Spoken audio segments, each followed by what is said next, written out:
Howdy YouTube, today we're taking a look at the Jakks WWE Royal Rumble series. We've got one of the most iconic wrestlers of all time, the great Khali.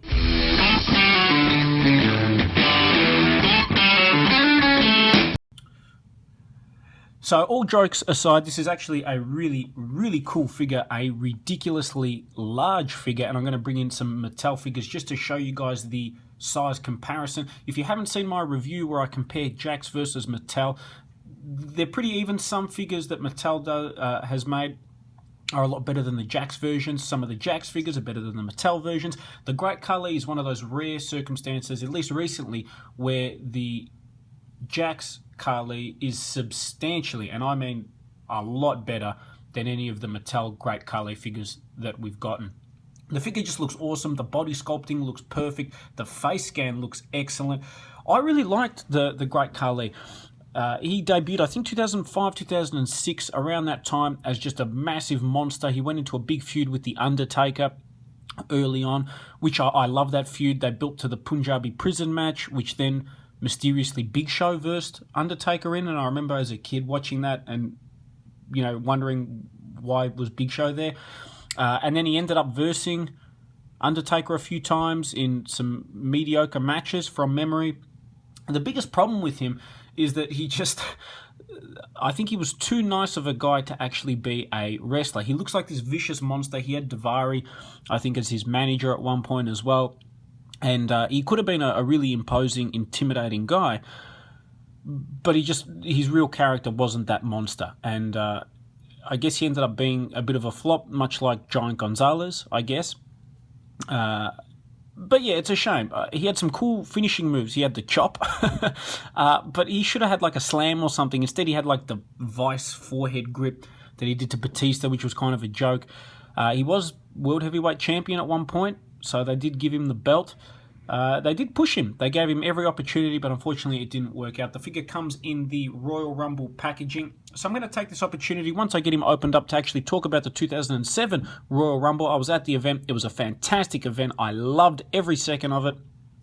And I'm very interested to see what happens with Randy Orton getting the win. So with that, let's get this guy opened up. Just before we get him opened up, a quick look at the back of the packaging, the other figures in the set. Obviously, we have Great Khali, which I think is the best figure in the set. Kane is a pretty cool figure as well.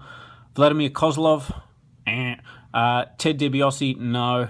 Cody Rhodes, no. The Mark Henry actually looks quite good in his onesie in figure form there. That's not too bad. You can tell that this is, I guess, I thought it was 2007. Looking at the back of the packaging, it's actually 2009. Damn, I thought this was an early Mark Henry. It turns out it's a Mark Henry, Great Khali. It's a much later figure, which I guess is indicative of Jakks coming towards the end of their licensing agreement, because I think around 2009, 2010 is when Mattel took over. So you can see the deluxe style knee pads that they brought in later on in their run. You can also see the deluxe figures, which I think were a massive flop.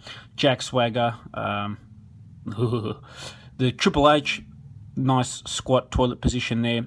Randy Orton, CM Punk, the Batista actually looks quite good, and the Christian, not bad. So let's get Khali opened up. Okay, now it is a pretty common knowledge fact that the Undertaker is quite a tall wrestler. In the Royal Rumble, he was taller than Goldberg and Brock Lesnar and most of the other wrestlers. He's huge. He's fantastic. The Jakks Khali is a lot taller. Now this I thought was quite cool. So there he is, bending down, doing his traditional dance. Once you straighten the legs, you get an idea of just how huge this dude is. So there you have him with his legs. They're still a little bit bent, but certainly much more extended. Keep in mind that The Undertaker is a massive figure as is. This guy visually is very impressive and a really awesome looking figure.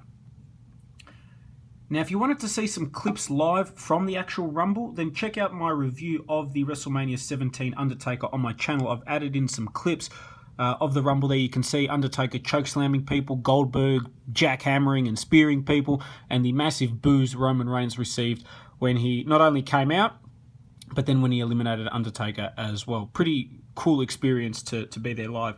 In terms of this figure, Jakks absolutely nailed the face scan. I don't think you can get a more accurate Great Khali than that. Just the detailing, and I hope it shows up on camera on even his beard. There's lots of little lines and stuff there to represent each of the facial hairs. They nailed it. The eyes look great. The screaming pose. I normally hate figures that have screaming poses, but this one is the exception. It looks outstanding. Moving through, nice detailing on the hair as well, which hopefully you can see. He's got almost that greasy Roman Reigns hair texture to him. In terms of articulation, he's got the standard Jakks articulation, which is similar to the Mattel articulation. So we have ball-jointed head, ball-jointed arms, swivel in the bicep, bend at the elbow, swivel in the wrist, and also swivel in the hand. You can have him, you can't see me. We've got the hand for the high five or the chop, whichever you prefer. What's good is that by giving us two open hands, you can actually have him doing the head crush to someone. I might bring in the Walgreens HBK and show you guys that. He has a swivel in the torso, swivel in the legs, bend at the knee, and then swivel in the ankle. So your standard range of articulation, but a really cool looking figure. That's one thing that really stands out to me, is that he is quite a large figure, but a very nicely detailed figure, and one that will fit in, just given that he is a much larger figure anyway with existing Mattel collections. Definitely worth picking up. You can probably find this guy for really cheap. I got him for around $10 from a shop located in, I was going to say Vegas, but it's not Vegas. It was in San Antonio, where the Rumble was. So again, a really cool figure. So I know I said I would show you in comparison with the HBK figure, but the Sting is actually a lot bigger than the, or not a lot bigger, but a little bit taller than the HBK exclusive, and he's more the standard size for a Mattel figure. So you can see there, Khali sneaking up on his prey, ready to give him the chop or the really crummy head squeeze that he was doing a few years ago.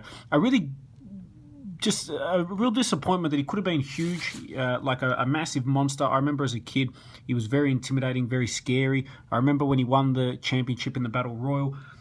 He was a scary guy. He wasn't a cool wrestler, and then they turned him into the whatever Punjabi Playboy or whatever that was, which I wasn't watching wrestling at the time, thankfully, so I didn't get to see his gradual and really bad decline. But a cool figure. If you can find this guy, he is well worth picking up.